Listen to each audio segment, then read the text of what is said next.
Olá pessoal, boa tarde mais uma vez. Bem-vindo ao nosso podcast semanal, nosso canal Psicologia do Dinheiro. É isso aí.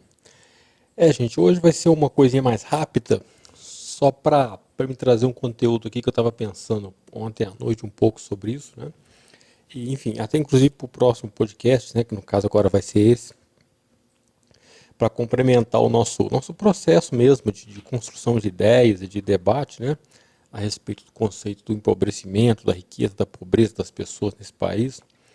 E aí eu vim refletindo um pouco a respeito disso e eu cheguei a uma conclusão que eu já tenho, na verdade, há algum tempo, né, de que um dos fatores que enriqueceram a família brasileira e que melhorou a qualidade de vida das pessoas nesse país foi o fato da mulher, né, começar a trabalhar com uma intensidade muito maior, uma frequência muito maior, né? Isso quase que dobrou a renda familiar e fez com que as famílias melhorassem um pouco a sua qualidade de vida. Isso são dados oficiais, não sou nem eu que estou simplesmente dizendo aqui, tirando da minha cabeça, né?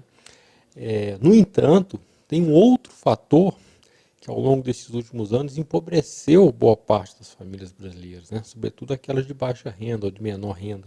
E a classe média também, né? Porque a classe média do Brasil é um grupo de baixa renda também, né? Só não é assalariada, mas ainda assim é de um nível muito baixo, embora ela, no geral, não concorde com isso e se ache, né? Classe alta nacional. Enfim, e esse item que empobreceu e continua empobrecendo as famílias brasileiras é o carro, né?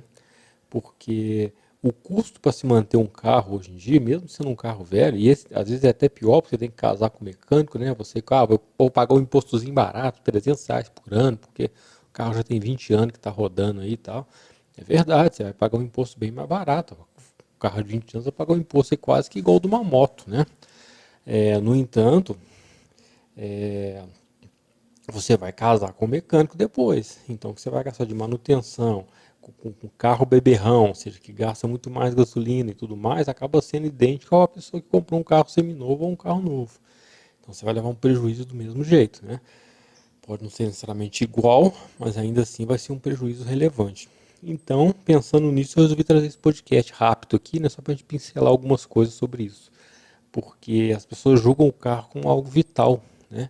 Elas criticam muito o transporte público no Brasil e nas grandes cidades, realmente, na maioria das vezes, é uma porcaria, né? É horrível. Dependendo do horário, você vem transporte superlotado, etc e tal.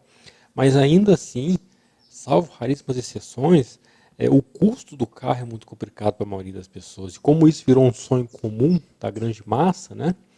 E como eu disse para vocês, eu vou falar em outros podcasts aqui mais para frente. Não siga a manada, né? Se a manada faz uma coisa, deseja uma coisa, trabalha em função de uma coisa, você não deveria fazer o mesmo se você quer realmente ter uma melhor qualidade de vida, né? A médio e longo prazo. E aqui você entenda médio e longo prazo, alguma coisa entre 5 e 9 anos médio prazo e a partir de 10 longo prazo, né? E esse é um tempo razoável para você construir alguma coisa relevante, não um intervalo de um ano, alguns meses. Mas vamos lá.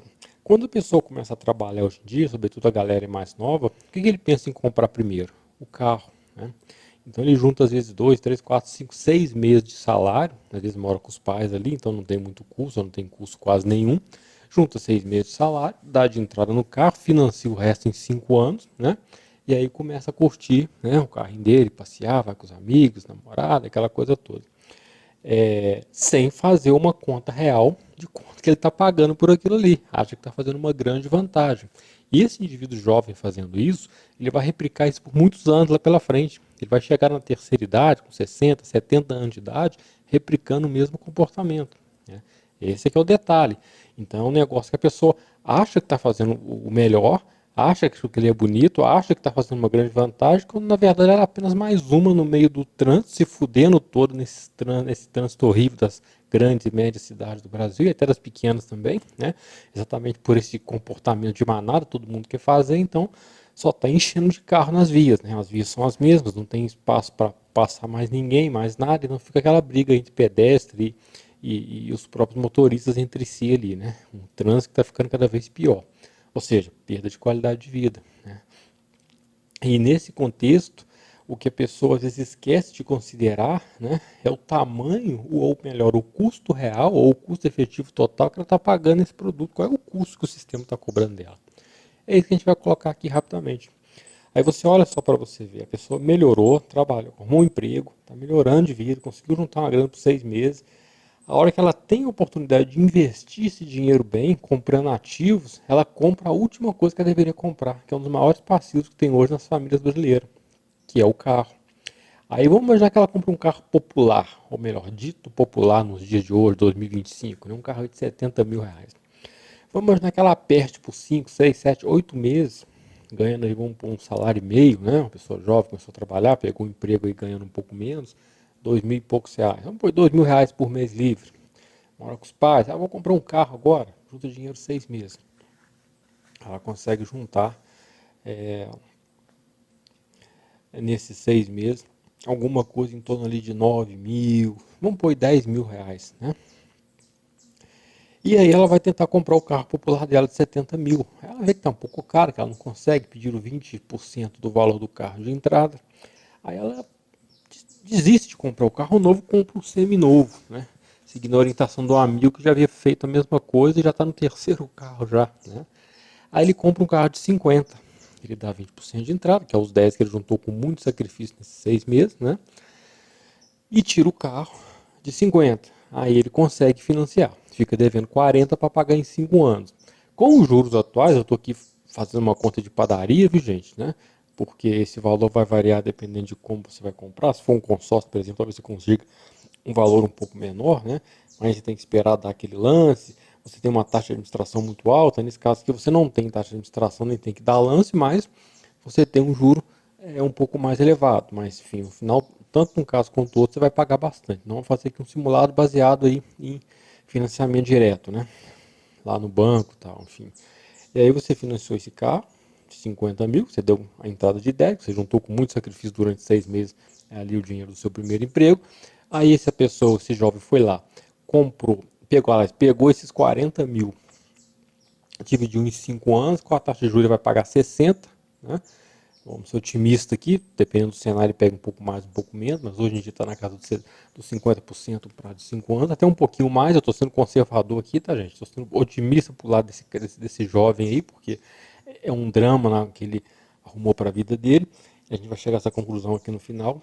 Então, esses 40 mil financiados há 5 anos, no melhor cenário, ele vai pagar esses 60 mil, né? Esses 60 mil são somar os 10 que ele deu de entrada, então ele pagou o custo efetivo total de compra foi 70 mil, concorda comigo? Só que tem um detalhe, o carro todo ano, salvo a exceção que teve recentemente, uma questão de quebra da cadeia produtiva em função da pandemia, aquela coisa toda, que os veículos em geral subiram bastante, mas já está se normalizando, né? Então agora já começaram a se depreciar de novo. E todo carro, e vai depender da marca, né? Ele se deprecia um pouco a cada ano. Vai na casa de 4, 5% todo ano. E quando ele sai da loja, se ele for novo, dependendo da marca, a depreciação só por sair da loja é 20%, dependendo da marca. Se a marca for uma marca mais conceituada, com uma melhor referência, vai perder 10%. Então a média aí é 15%. Isso para carro novo. No caso do nosso modelo aqui, né, do nosso simulado, digamos assim, é um carro usado, ele vai perder uns 4, 5% ao ano. Então durante 5 anos, vamos ser otimistas, ele vai perder 20% do valor que ele tinha quando foi comprado, o valor à vista, né, que era 50 mil. Se ele perdeu 20% desse valor, ele perdeu 10 mil.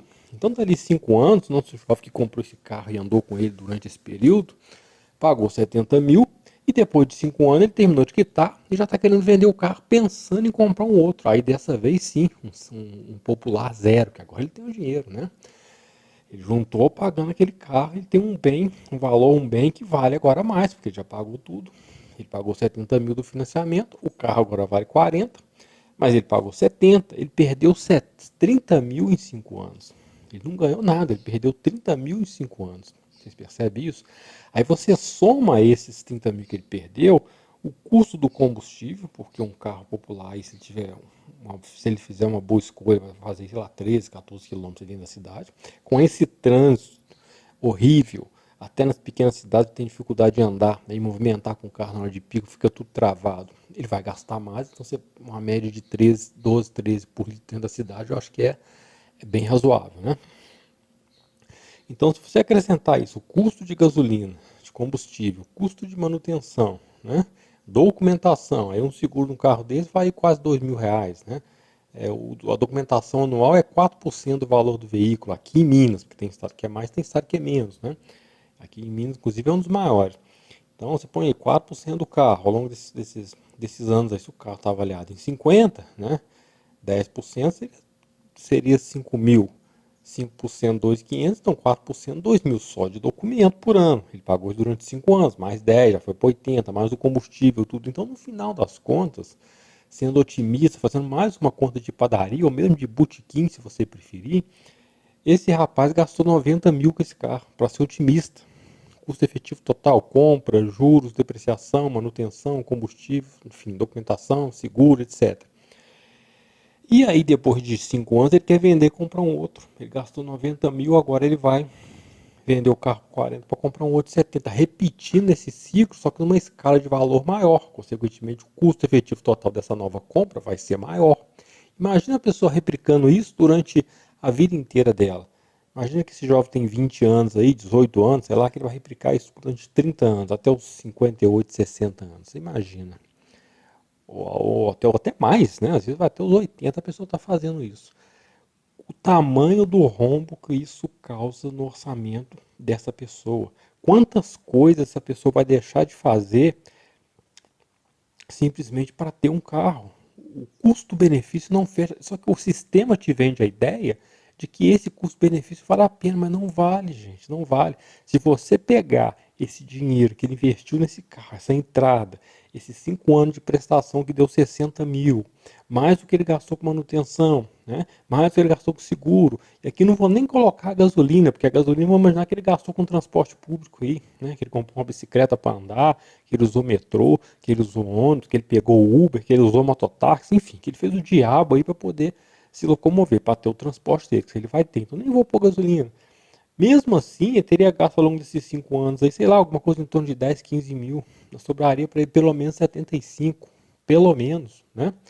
Ou seja, esse 75, que era o dinheiro dele, trabalhado, se ele tivesse investido mais os juros, né, que ele torrou, que ele pagou para o sistema, para a financeira, para o banco, para o cara que vendeu para ele o carro, lá, o dono da concessionária e assim por diante, e tivesse investido isso efetivamente numa renda fixa a 10% ao ano, ou em boas ações pagadoras de dividendos, ou em fundos imobiliários, ou em ETFs de ações americanas, enfim, tivesse feito ou um mix de tudo isso, mas tivesse feito um investimento realmente em ativos e não em passivos, e aqui é a observação que eu faço, gente.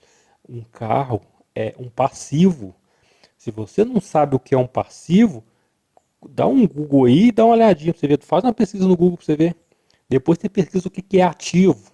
Ativos são essas últimas coisas que eu falei aqui. Nós vamos falar muito sobre isso aqui no canal, tá bom? E aí você pega esse juro altíssimo que se paga aqui no Brasil, inclusive em renda fixa mesmo, né, ao longo de 5 anos. E esse 75 dele, já descontaram o transporte que tirou, que seria a gasolina do carro, que não entrou na conta aqui, que eu já subtraí, do custo efetivo total de 90 mil, que supostamente seria gastado. Cara, pô, nós estamos falando de pelo menos dobrar quase a renda dele. Teria 140, 150 mil, né? Mais ou menos, fazendo conta de padaria aqui. Não estou trazendo dados detalhados, não. Ainda vou vir a trazer dados detalhados para vocês nos próximos podcasts lá para frente. Vocês estão me entendendo? Olha o tamanho do prejuízo desse jovem. E ele replicando isso a vida inteira. E o pior é que muitas vezes quem incentiva esse jovem a fazer isso e acha que ele está fazendo uma grande vantagem são os pais. Né? Porque eles também aprenderam assim, fazem assim. Né? E esse procedimento, gente, a gente aprende lá atrás, quando a gente é criança. Lembra que o pai, a mãe, né, dava as moedinhas para a gente ir lá na padaria ou no botequim da esquina comprar pão para eles, alguma coisa assim. Nossa, as moedinhas vai sobrar, você pode comprar uma bala, um doce. A gente ia todo, né? A gente ia todo alegre, comprava um negocinho lá, o que sobrava, a gente comprava uma bala, um doce, alguma coisa do tipo, uma pipoca, né? E voltava para casa. É ali que começa esse mau hábito de achar que o dinheiro só serve para gastar, só para comprar passivos, né? E isso é replicado a vida inteira. Desde quando a gente é criancinha, lá com 2, 3 anos, que a gente compra lá na padaria nossas balinhas com as moedinhas que a gente ganha, isso vai se replicando até o final da vida. E o custo disso é absurdamente alto. Aqui eu dei exemplo apenas de um carro. Você imagina você acrescentando a essa conta todos os passivos desnecessários que as pessoas compram, induzido pelos outros, induzido pelo sistema, induzido por um marketing extremamente agressivo que está em todo lugar hoje. Está no celular, na TV, no rádio, na rua, enfim, né? Tá na boca das outras pessoas. Então a gente tem que refletir profundamente sobre isso para que a gente possa realmente não morrer tão pobre, né? Aqui não se trata de ficar milionário, mas a gente fazer melhores negócios para que lá na frente, né? Quando a gente estiver pensando realmente na aposentadoria, quando estiver com seus 40, 50, indo para os 60 anos, você já tenha realmente uma condição de vida tranquila e muito provavelmente já esteja aposentado. Mas essa realidade só é possível para quem entende a diferença cá atrás, ainda jovem, principalmente entre passivo e ativo. Então é isso aí. Então fica a reflexão, um abraço, não deixe de comentar, se inscreva no canal, compartilhe, né? E a gente se vê no próximo podcast, beleza? Um abraço, até lá, fiquem com Deus.